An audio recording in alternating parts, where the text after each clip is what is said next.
మా చైతన్యశ్రీ real estate సంస్థ వారు ఈరోజు మీ కొరకు ఒక చక్కటి ఇండిపెండెంట్ హౌస్ని చూపిస్తున్నారండి. ఇదిగోండి ఈ చూపించేటటువంటి ఇండిపెండెంట్ హౌస్ అండి. ఇది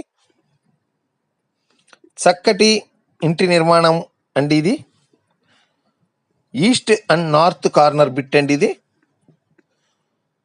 east and north corner bit 100 గజాల్లో ఈ యొక్క ఇంటి నిర్మాణాన్ని చేపట్టారు.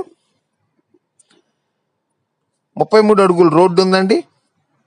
లోన్ ఫెసిలిటీ అవైలబుల్, గమనించగలరు.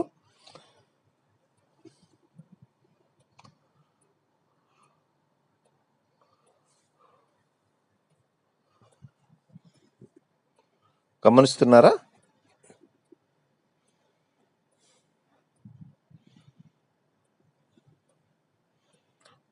ఆల్ కబోర్డ్స్ అన్నీ వేస్తున్నారండి. ఇంకా